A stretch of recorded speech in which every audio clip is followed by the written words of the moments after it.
ଆଜି ଆମେ ପଢ଼ିବା ଚମ୍ପୁ। ତାହେଲେ ପ୍ରଥମେ ତ ଆମେ ଜାଣିବା ଯେ ଚମ୍ପୁ କାହାକୁ କୁହାଯାଏ। ତ ଚମ୍ପୁ କାହାକୁ କୁହାଯାଏ ନା ଗଦ୍ୟ ପଦ୍ୟମୟମ୍ କାବ୍ୟମ୍ ଚମ୍ପୁରିତ୍ୟ ବିଧୀୟତେ। ତାହେଲେ ଗଦ୍ୟ ପଦ୍ୟ ମିଶ୍ରିତ ରଚନାକୁ ଚମ୍ପୁ କାବ୍ୟ କୁହାଯାଏ। ତାହେଲେ ମଧ୍ୟଯୁଗୀୟ ଗୀତିକାବ୍ୟ ପରମ୍ପରାର ଅନ୍ୟତମ ସାର୍ଥକ ସୃଷ୍ଟି ହେଉଛି ଚମ୍ପୁ। ପ୍ରଫେସର ଗୋପୀନାଥ ମହାପାତ୍ର ଏହାର ସଂଜ୍ଞା ନିରୂପଣ କରିବାକୁ ଯାଇ କହନ୍ତି, ଚମ୍ପୁ କାବ୍ୟକୁ ଅନ୍ୟ ପ୍ରକାରେ କହିଲେ ମିଶ୍ର କାବ୍ୟ ବୋଲି କୁହାଯିବ। ଏଥିରେ ଗଦ୍ୟ ଓ ପଦ୍ୟ ଉଭୟ ମିଶିକରି ଥାଏ। ଗଦ୍ୟ ପଦ୍ୟମୟମ୍ କାବ୍ୟମ୍ ଚମ୍ପୁ ରୀତ୍ୟ ବିଧୀୟତେ। ଭାବାତ୍ମକ ବିଷୟ ସବୁ ପଦ୍ୟ ମଧ୍ୟରେ ଓ ବର୍ଣ୍ଣନାତ୍ମକ ବିଷୟ ସବୁ ଗଦ୍ୟ ମାଧ୍ୟମରେ ଚମ୍ପୁ କାବ୍ୟରେ ରୂପରେଖ ନେଇଥାଏ। ସାଧାରଣତଃ କାବ୍ୟକୁ ଦୁଇ ଭାଗରେ ବିଭକ୍ତ କରାଯାଇଥାଏ, ଯଥା ଶ୍ରବ୍ୟ କାବ୍ୟ ଆଉ ଦ୍ୱିତୀୟରେ ଦୃଶ୍ୟ କାବ୍ୟ। ଶ୍ରବ୍ୟ କାବ୍ୟ ପୁଣି ତିନି ଭାଗରେ ବିଭକ୍ତ, ଯଥା ମହାକାବ୍ୟ, ଖଣ୍ଡକାବ୍ୟ ଏବଂ ମୁକ୍ତକ। ରଚନାତ୍ମକ କଳାର ବୈଶିଷ୍ଟ୍ୟ ଦିଗରୁ ଦେଖିଲେ କାବ୍ୟ ସାହିତ୍ୟକୁ ତିନୋଟି ଭାଗରେ ବିଭକ୍ତ କରାଯାଇଥାଏ, ଯଥା ଗଦ୍ୟ, ପଦ୍ୟ ଓ ଚମ୍ପୁ। ଚମ୍ପୁ କାବ୍ୟ ଉପରେ ଆଲୋକପାତ କରିବାକୁ ଯାଇ ଆଲୋଚକ ଡକ୍ଟର ବନମାଳୀ ରଥ ଲେଖିଛନ୍ତି, ଗଦ୍ୟ ପଦ୍ୟ ମିଶ୍ରିତ ରଚନାକୁ ଚମ୍ପୁ କାବ୍ୟ କୁହାଯାଏ। ଦଶମ ଶତାବ୍ଦୀରୁ ସଂସ୍କୃତ ସାହିତ୍ୟରେ ଏହା ପ୍ରସାର ଲାଭ କରି ଆସିଛି। ଓଡ଼ିଶାର ରଚିତ ସଂସ୍କୃତ ପଣ୍ଡିତମାନଙ୍କର ଚମ୍ପୁ ଗୁଡ଼ିକ ହେଉଛି ଗୁଣ୍ଡିଚା ଚମ୍ପୁ, ବାମନ ଚମ୍ପୁ, ପ୍ରେମ ସାଗର ଚମ୍ପୁ, ଚନ୍ଦନ ଚମ୍ପୁ ଇତ୍ୟାଦି। ତେବେ ପ୍ରଥମ କରି କବିସୂର୍ଯ୍ୟ ବଳଦେବ ରଥ ସଂସ୍କୃତ ଗଦ୍ୟ ସହିତ ଓଡ଼ିଆ ଗୀତ ସଂଯୋଜନ କରି ରଚନା କରିଛନ୍ତି କିଶୋର ଚନ୍ଦ୍ରାନନ୍ଦ ଚମ୍ପୁ।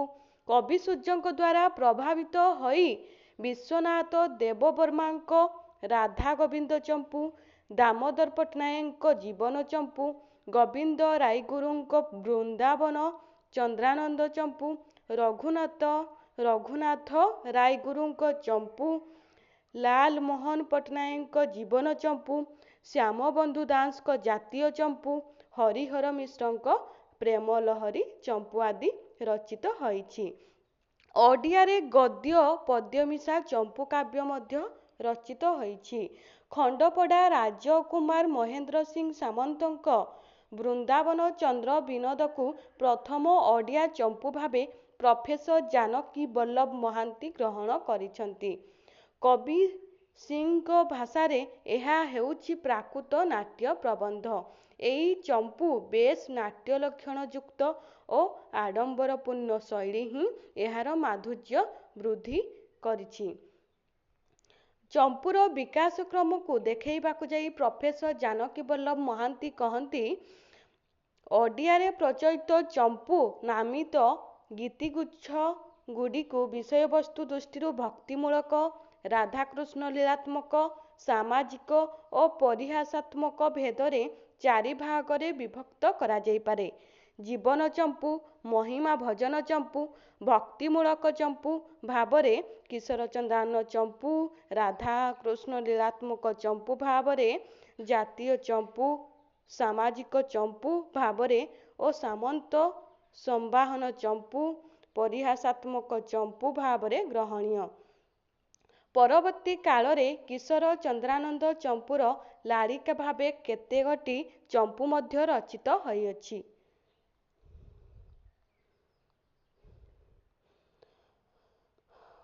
ପଣ୍ଡିତ ମହାଶୟ ପୁଣି କହନ୍ତି, ପୁନଶ୍ଚ କିଶୋର ଚନ୍ଦ୍ରାନନ୍ଦ ଚମ୍ପୁ ସଂସ୍କୃତ ଗଦ୍ୟ ଓ ସଂସ୍କୃତ ପଦ୍ୟ ଥିବାରୁ ତାହା ଯେପରି ଚମ୍ପୁ ଆଖ୍ୟାର ଭାଜନ, ସେହିପରି ପଦ ସ୍ୱରାତ୍ମକ ଅଙ୍ଗଦ୍ୱୟ ସମନ୍ୱିତ ଓଡ଼ିଆ ଗୀତଗୁଡ଼ିକ ମଧ୍ୟ ଚମ୍ପୁ ଆଖ୍ୟା ଲାଭ କରିବାକୁ ଯୋଗ୍ୟ।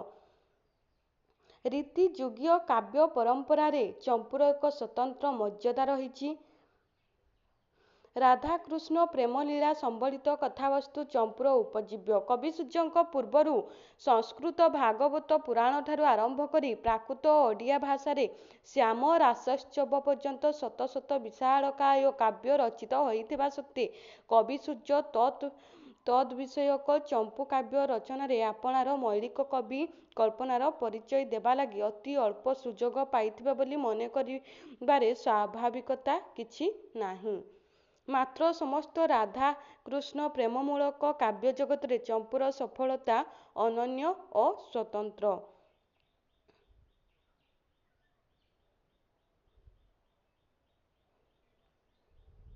ଚମ୍ପୁକୁ ମଧ୍ୟ ଖଣ୍ଡକାବ୍ୟ କୁହାଯାଏ।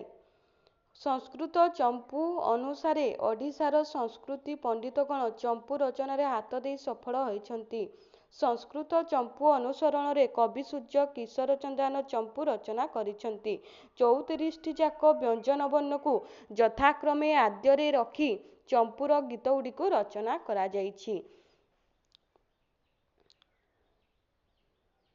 ଚମ୍ପୁରେ କବି ହୃଦୟର ଭାକ୍ତିକ ଅନୁଭୂତି ସ୍ୱଚ୍ଛନ୍ଦ ଭାବରେ ବ୍ୟକ୍ତ ହୋଇଥାଏ। ଗୋବିନ୍ଦ ରାୟଗୁରୁଙ୍କ ବୃନ୍ଦାବନ ଚନ୍ଦ୍ରାନ ଚମ୍ପୁ, ବିଶ୍ୱନାଥ ଦେବବର୍ମାଙ୍କ ରାଧା ଗୋବିନ୍ଦ ଚମ୍ପୁ ଓ ଦାମୋଦର ପଟ୍ଟନାୟକଙ୍କ ଜୀବନ ଚମ୍ପୁ ଏହାର ସାର୍ଥକ ଦୃଷ୍ଟାନ୍ତ। ମହିମା ଧର୍ମର ଭକ୍ତ ମଧ୍ୟ ଆଲେଖ ପରମ ବ୍ରହ୍ମଙ୍କୁ ସ୍ତୁତି କରିବାକୁ ଯାଇ ଲେଖିଛନ୍ତି ମହିମା ଭଜନ ଚମ୍ପୁ, ରାହୁଜ୍ଞାନ ଚମ୍ପୁ। ଚମ୍ପୁର ଲାଳିକା ରୂପ ମଧ୍ୟ ଦୃଷ୍ଟିଗୋଚର ହୁଏ। କାନ୍ତକବି ଲକ୍ଷ୍ମୀକାନ୍ତ ମହାପାତ୍ର ଲାଳିକା ରୂପରେ ଅବତାରଣ କରିଛନ୍ତି ଚଟକ ଚନ୍ଦ୍ରହାସ ଚମ୍ପୁ। ଚମ୍ପୁରେ ନଟନାଗର କୃଷ୍ଣଙ୍କର ମାନବ ଲୀଳାକୁ ରୀତିଯୁଗର କବିଗଣ ଚମତ୍କାର ଭାବରେ ପ୍ରତିପାଦନ କରିଛନ୍ତି।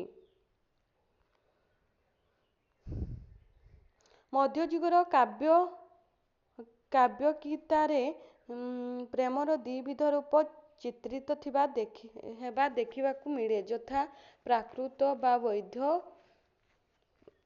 ଦ୍ୱିତୀୟରେ ଅପ୍ରାକୃତ ଓ ଅବୈଧ।